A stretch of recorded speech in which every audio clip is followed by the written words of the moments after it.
Hi, இன்றைக்கி நம்ம என்ன பார்க்க போகிறோம் அப்படின்னு பார்த்தீங்கன்னா, வீடியோ பார்த்தாலும் உங்களுக்கே தெரிஞ்சிருக்கணும். கெஸ் பண்ணியிருப்பீங்க. ஆமாம், இன்றைக்கி நம்ம உருண்டை குழம்பு எப்படி செய்யறதுன்னு தான் பார்க்க போகிறோம்.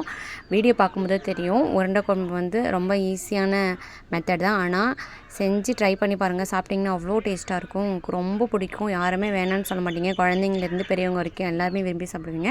ஸோ இதை எப்படி செய்யலான்னு பார்க்கலாம்.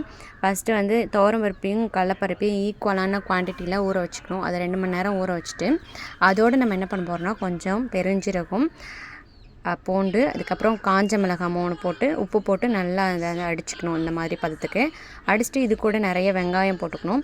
வெங்காயம், கருவேப்பிலை இருந்தால் கருவேப்பிலை பிச்சு போட்டுக்கலாம். கொத்தமல்லி இருந்தாலும் கட் பண்ணி போட்டுக்கலாம் குட்டி குட்டியாக.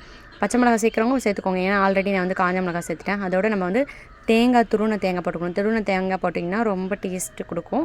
அதனால் நான் தேவையான அளவு துருவின தேங்காய் போட்டுக்கிறேன்.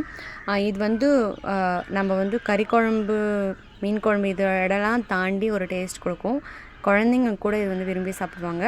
ஒரு உருண்டை எடுத்துக்கிறவங்க 2, 3 அப்படின்னு சொல்லி சாப்பிடுவாங்க. ஸோ வந்து குழம்பே அன்றைக்கி ஃபுல்லாக நீங்கள் செஞ்சிங்கன்னா அன்றைக்கி நைட்டே இது வந்து தீந்துடும். அந்தளவுக்கு இது டேஸ்ட் கொடுக்கும்.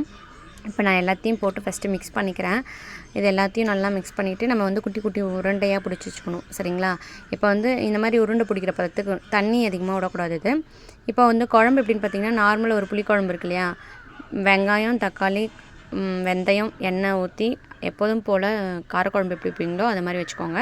அதுக்கப்புறம் என்ன பண்ணுறீங்கன்னா, தேங்காய் இருக்குல்ல, ரொம்ப குழம்பு கொதிச்சோடனே தேங்காவை அரைச்சி ஊற்றிக்கோங்க.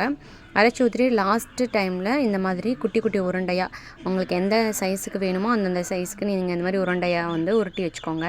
நிறைய பேர் வந்து என்ன பண்ணுவாங்கன்னா, இந்த உருண்டையை வந்து இட்லி பானையில் வந்து வேக வச்சு அதுக்கப்புறம் வந்து குழம்புல போடுவாங்க. ஸோ அது உடஞ்சிடுன்னு சொல்லுவாங்க. இது வந்து உடையாது, அப்படி கிடையாது. இது 2 வேலை. இட்லி பானையில் வச்சுட்டு அதுக்கப்புறம் நம்ம குழம்பு சட்டியில் குழம்புல போடுறதுக்கு 2 வேலை. ஸோ இது குழம்பு நல்லா கொதிக்கும் போது லோ ஃப்ளேமில் வச்சுட்டு நீங்கள் அப்படியே டைரெக்டாகவே நீங்கள் அதில் போட்டிங்கன்னா கூட எந்த உருண்டையும் உடையாது. நான் உங்களுக்கு காமிக்கிறேன் பாருங்கள், உருண்டை உடைஞ்சிருக்கா என்னென்னு லாஸ்ட்டு காமிக்கிறேன். இப்போ நான் வந்து கொதித்த குழம்புல நான் ஒன்று எடுத்து போட்டுடுறேன். நல்லா கொதித்து அந்த எண்ணெய் திரிஞ்சு வந்திருக்கு பாருங்கள் சுற்றி. சரியா? அந்த டைமில் தான் நம்ம போடணும். உடனேலாம் போடக்கூடாது. நல்லா சுண்டி வரணும் குழம்பு. நமக்கு தெரியும் வந்து அந்த சுண்டி வரும்போது. ஏன்னா இது கொஞ்சம் நேரம் வேகணும் இல்லையா, ஒன்றோட ஒன்று ஒட்டாமல் வேகணும். ஸோ அதுக்காக வந்து லோ ஃப்ளேம்லேயே வச்சுருங்க. லோ ஃப்ளேமில் வச்சுட்டு எல்லா உருண்டையும் நான் மிக்ஸ் பண்ணிக்கிறேன்.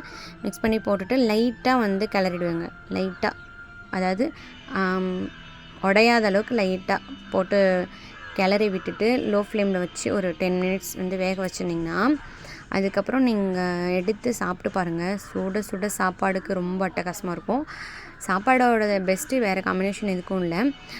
இட்லி தோசைக்கு எவ்வளோ நல்லா இருக்குமான்னு தெரியாது. இங்கே பாருங்கள், உடையவே இல்லை குழம்பு உருண்டை. இங்கே பார்த்தீங்களா, அப்படியே முழுசாக இருக்கும். ஸோ ட்ரை பண்ணி பாருங்கள். ட்ரை பண்ணிவிட்டு எப்படி இருக்குன்னு மறக்காமல் கமெண்ட் பண்ணுங்கள். சரிங்களா? இந்த வீடியோ உங்களுக்கு பிடிச்சிருந்ததுன்னு லைக் பண்ணுங்கள், ஷேர் பண்ணுங்கள், கமெண்ட் பண்ணுங்கள். தேங்க்யூ.